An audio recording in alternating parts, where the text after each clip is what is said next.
محترم سامعین، آپ نے سنا ہوگا یہ شور ہے، غوغا ہے، واویلا ہے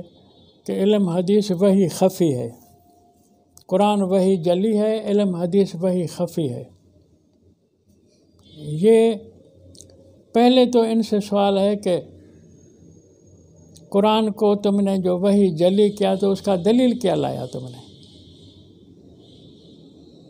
اس کا ثبوت کیا ہے تمہارے پاس؟ قرآن تو وہی خفی ہے۔ قرآن بتاتا ہے کہ وحی کا جو سورس ہے، اللہ بندے کو جب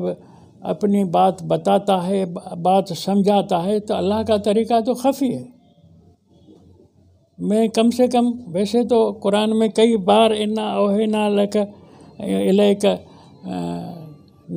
الفاظ جملہ دہرایا گیا ہے، استعمال کیا گیا ہے، لیکن دو مثال دیتا ہوں جو اللہ نے غیر انبیاء کے ساتھ جو بات چیت کی ہے اس کے لیے فرمایا ہے لفظ کہ وَإِذْ أَوْحَيْنَا إِلَىٰ أُمِّكَ مَا يُوحَىٰ، اے موسیٰ جب ہم نے وحی کے تیرے ماں کی طرف جو کچھ وحی کی گئی، یعنی اسے قصہ سمجھایا، بات سمجھائی کہ بیٹے کو صندوق میں ڈالو، صندوق کو دریا میں ڈالو،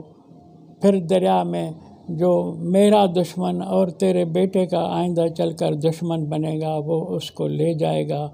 پھر ان کے گھر پہنچے گا بیٹا تو پھر تیرے بچے کو میں تیری گود میں واپس لاؤں گا، تو کھٹکا نہ کرنا وغیرہ۔ یہ ساری باتیں موسیٰ کی اماں کو وحی کے شکل میں رب تعالیٰ فرماتا ہے کہ میں نے بتائی تھیں۔ اب وہ وحی اگرچہ موسیٰ کی ماں نبیہ نہیں ہے، لیکن پھر بھی لفظ ہے کہ وَإِذْ أَوْحَيْنَا إِلَىٰ أُمِّكَ، تو یہ سمجھانا اشاروں میں ہے۔ اشارے جو ہیں آپ کو معلوم ہوگا،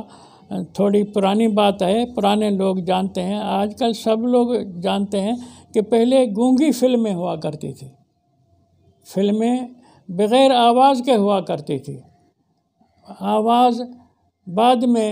اس میں شامل کیا گیا ہے۔ تو اللہ تعالیٰ ان گونگی فلموں کی طرح کسی کو بات سمجھاتا ہے، تو وہ اشاروں کی بات ہوئی، اس کو وحی خفی کہا جائے گا،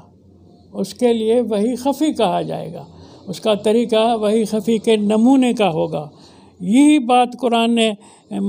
شہد کے مکھیوں کے لیے بھی فرمائی ہے کہ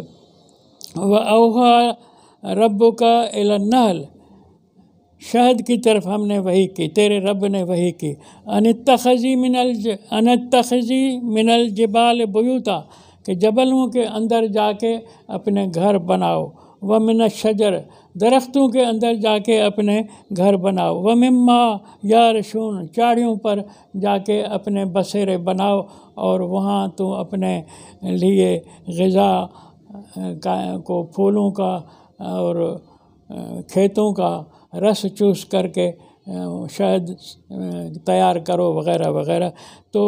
اس مکھیوں کو بھی اللہ تعالیٰ نے یہ جو علم دیا، تعلیم دی، وہ بھی وحی کا لفظ ہے کہ اوحا الی النحل۔ تو وحی وہ مخفی ہوتی ہے، اس کے اندر کوئی شور نہیں ہوتا، غوغا نہیں ہوتا، آواز نہیں ہوتا، اشاروں کے ساتھ وہ اللہ تعالیٰ بات سمجھاتا ہے۔ تو اوحا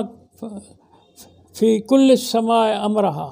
ہر آسمان میں اللہ نے وحی کے ہیں اپنے قوانین، تو وہ قوانین وحی ہوتے ہیں، وہ اللہ کی تعلیم ہے، طریقہ تعلیم ہے، ذریعہ تعلیم ہے، جس کو آپ گونگی فلم کی طرح اشاروں کی زبان کہہ سکتے ہیں۔ تو جتنے انبیاء علیہ السلام کو شریعت کی وحی دی گئی ہے، وہ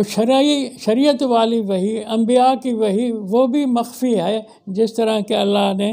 یہ 3 مثالیں میں نے بتائیں آپ کو کہ وحی دی موسیٰ کے ماں کو، اور نحل کو وحی کی، اور سارے آسمانوں کے کارکنان کو وحی کی۔ تو یہ وحی ان کو گونگی فلم کی طرح اشاروں میں سمجھائی گئی ہے، تو اسی طرح انبیاء علیہ السلام کو بھی جو وحی کی گئی ہے وہ مخفی ہے۔ تو یہ تمہارا شور کرنا کہ وہی جلی قرآن ہے وہی خفی ان کی والی جو تبرہ والی حدیثیں ہیں جن حدیثوں میں اب تم بتاؤ کہ تم نے جو حدیث نبی علیہ السلام خاتم الانبیاء علیہ السلام کے شان میں بنائی ہے کہ اس کے لیے ایک کال گرل منگائی گئی اور اس کا نام جونیا تھا اور اس کو نبی نے دو ساتھیوں کو اپنے ساتھ لے گیا اور اس کے لیے گفٹ کا ایک جوڑا کپڑوں کا بھی لے گیا، راز کی کمپنی کے کپڑے تھے، اور وہ ان کو اس کے گھر کے باہر گلی میں ساتھیوں کو بٹھایا، پھر اس عورت کے پاس نبی گئے اور اس عورت کو کہا حبی نفسک لی، تو خود کو میرے حوالے کر۔ تو یہ ساری خفی تو نہیں ہوئی، یہ تو جلی ہوئی۔ تمہاری حدیثیں اگر تم کہتے ہو کہ وہی خفی ہیں تو یہ تم جھوٹ کہتے ہو۔ یہ ساری باتیں تمہاری حدیث میں ہیں کہ راوی بولتے ہیں نبی نے بولا، معاذ اللہ نعوذ باللہ، جو جھوٹ کہتے ہو نبی نے نہیں بولا۔ یہ حدیث تمہاری گھڑی ہوئی ہے، ایسی عورت ہی نہیں ہے جونیا جو لائی گئی ہو نبی کے لیے، اور جو لائی گئی ہے تمہارے بقول تو نبی نے اس سے برائی کے لیے مانگا ہے کہ حبی نفسک لی، پھر وہ اس کو نبی کو گالیاں دیتی ہے کہ حل تحب الملکہ لسوکا، میں رانی ہوں، میں شہزادی ہوں، کیا کوئی شہزادی کسی بازاری آدمی کو خود کو حوالے کر سکتی ہے؟ تو تم نے یہ حدیثیں بنائیں جو اپنے مفہوم کے لحاظ سے، اپنی تشریح کے لحاظ سے تو جلی ہیں، ان میں آواز ہے، باتیں ہیں، باتیں کی جاتی ہیں، نبی